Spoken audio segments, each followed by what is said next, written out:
Hey guys, Julian here with another anime theory for you. Now, the IGPX was a futuristic racing anime that followed Team Satomi's rise to back-to-back G1 wins. But what happened to them afterwards? I mean, the anime just kind of stopped there. What took place in this universe?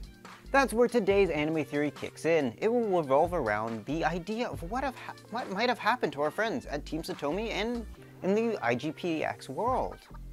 First up, Liz and Takashi get married is the first point that I believe definitely has a lot of bearing. While we didn't get to see them as a couple per se throughout the series, we did get to see them as teammates, and I strongly believe these two would have ended up together. I believe Takashi would have ended up taking Andre's position as a coach for Team Satomi, while River rivals him on Team Sledge Mama, with River still remaining as their main forward. I mean, come on, age doesn't quite matter. And River definitely seems like the type to not quite give up. Liz, however, will retire and will work full-time at the orphanage that she had planned to build on the land that she owns. I believe that is very dear to her heart, so I believe in the future she would continue to work on it. Amy, with her brilliant mind, decides to stay with Team Satomi to help out their animal division, but furthermore works on a lot more by helping bring more anime-like teammates to the rest of the IGPX, working in further developing that sort of technology.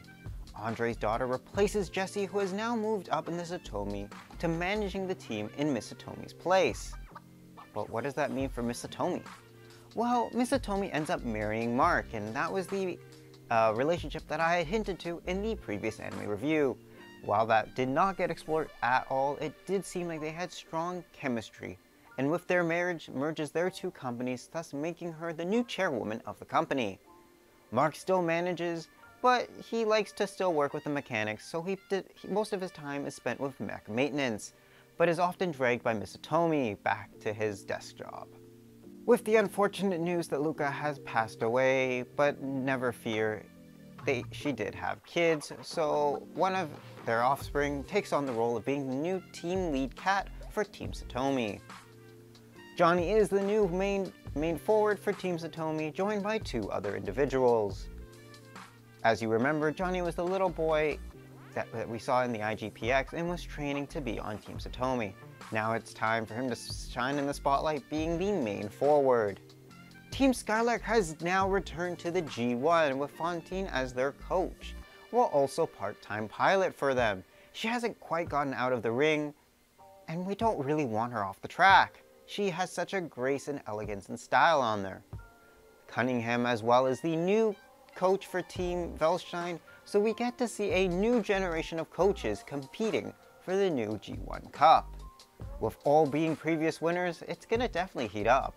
I'm very curious to see who will take the new title as the G1 Cup winner.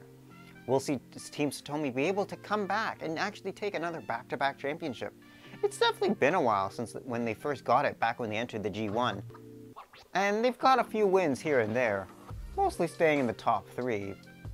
That's kind of what I suspected, at least. But don't worry, there have been tons of new rivals entering the G1, definitely making their mark there. Now then, what else do we have in store? While I could go on and on about future versions of the IGPX and future seasons, this is all still just a concept, and a concept, sadly, that I don't think will come to life at all.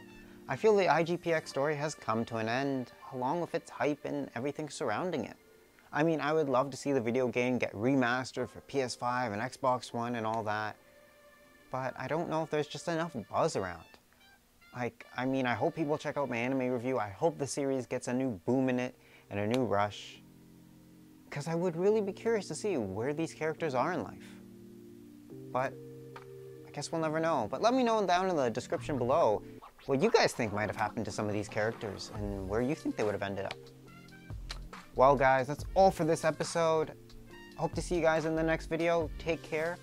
Until next time. I think there could be a remake of the game, or like a remaster of updated graphics, or even like a sequel. I think that'd be cool. I mean, I think an anime based on a video game, or a video game based on an anime is such a cool concept. Maybe I should go review some of them.